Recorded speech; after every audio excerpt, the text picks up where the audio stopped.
আমাদের তৈরি সবথেকে মজার আর সুন্দর রেসিপি বলতে আমি এইটাকে বুঝি। আসসালামু আলাইকুম, কেমন আছেন সবাই? বেসিক কিছু উপকরণ লাগবে, খুবই ইজি টু মেক। আমি প্রথমে ব্লেন্ডার জারে একটা রুম টেম্পারেচারে রাখা ডিম দিয়ে দিচ্ছি আর দিচ্ছি একটা পাকা মিষ্টি আম। এরপর এখানে আমি দুধটাকে একটু ঘন করে জাল করে ঠান্ডা করে নিয়েছি। ওইটা অল্প করে দিয়ে খুব ভালো করে জিনিসগুলোকে ব্লেন্ড করে নিব। ব্লেন্ড হয়ে গেলে আপনারা যদি মনে করেন যে আমটা মিষ্টি কম, সেক্ষেত্রে একটু সুগার অ্যাড করতে পারেন। আমি এখানে ২ কাপের মতন ময়দা চেলে নিয়েছি। তার সাথে দিব ১ টেবিল চামচের মতন কর্নফ্লাওয়ার। দিয়ে ১ টেবিল চামচের মতন দিব খাঁটি ঘি। এটা অপশনাল, চাইলে আপনারা বাটার ইউজ করতে পারেন, বাট ঘি দিলে ফ্লেভার ভালো আসবে। ১ চিমটি লবণ দিয়ে সবগুলো উপকরণ খুব ভালোভাবে মেশাতে থাকবো আর অল্প, অল্প করে দুধ অ্যাড করতে থাকবো। দেখেন কনসিস্টেন্সিটা ঠিক এরকম হবে, বেশি ঘনও না আবার পাতলাও না। ঠিক আমি যেরকম দেখাচ্ছি এরকম। আমের কালারটা যদি আপনাদের ফ্যাকাশে থাকে সেক্ষেত্রে অল্প একটু হলুদ কালার এড করতে পারেন।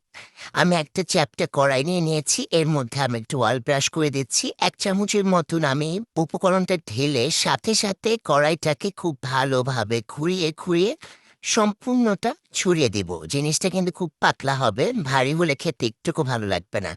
৩-৪ মিনিট পরে আমি আপনাদেরকে দেখাচ্ছি। পিছনের সাইডটা ঠিক এরকম হবে, এটাকে উল্টানোর কোনো প্রয়োজন নেই। যেহেতু এটা পাতলা, এটা অটোমেটিকই সিদ্ধ হয়ে যাবে। আমি দেখাচ্ছি আপনাদেরকে, দেখেন কি পরিমাণ পাতলা, পাঁপড়ের মতন, কিন্তু এটা কিন্তু ছিঁড়বে না। রুটিগুলাকে ঠান্ডা হতে রেখে দিয়ে আমি আরেক পাশে হুইপ ক্রিম রেডি করছি। যেহেতু এর মধ্যে ক্রিম যাবে, তাই ক্রিমের সাথে আমি অল্প একটু আইসিং সুগার অ্যাড করে খুব ভালোভাবে হ্যান্ড বিটার দিয়ে বিট করে নিয়েছি। এখন রুটিগুলার যে পাশটা লালচে ভাব, ওটার মধ্যে আমরা ক্রিম লাগাবো আর হলুদ অংশটা বাইরে থেকে থাকবে। আমি খুব ভালো করে উপর দিয়ে ক্রিম ছড়িয়ে দিচ্ছি, একটু বেশি করে ক্রিম দিচ্ছি, তারপরে দিব আম। খেয়াল রাখবেন আমটা যেন মিষ্টি থাকে। আমি আমার পছন্দ মতন শেপ করে নিয়েছি, আপনারা আপনাদের পছন্দ অনুযায়ী এটাই নেবেন। এরপরে আবার উপরে আমি বেশ কিছুটা ক্রিম দিয়ে পুরো আমটাকে কাভার করে নেব। এখন আমাদের রুটিটাকে ভাঁজ করার পালা, খুবই সিম্পল। আমরা যেভাবে পরোটা ভাঁজ করে থাকি ঠিক একইভাবে আমি জিনিসটাকে ভাঁজ করছি। আর যেহেতু এই রেসিপিটার নাম ম্যাঙ্গো পিলো কেক, তাই জিনিসটাকে তো পিলোর মতন দেখাতে হবে, তাই না?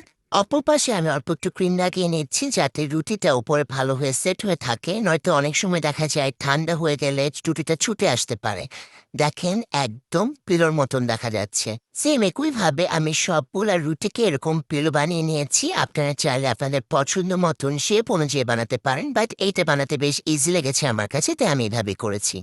বানানোর পরে আমি ১ ঘন্টার মতো নরমাল ফ্রিজে রেখে দিয়েছিলাম যাতে একটু ক্রিমের সাথে রুটিটা সেট হয়ে যায়। এখন জিনিসটাকে স্লাইস করার পালা। আমার কাছে এই টাইমটা খুবই স্যাটিসফাইং লাগে এবং দেখতে খুব ভালো লাগে যে কিরকম হয়েছে দেখতে। And look at this beauty! কি পরিমাণ সুন্দর ক্রিমের সাথে আমগুলা দেখা যাচ্ছিল।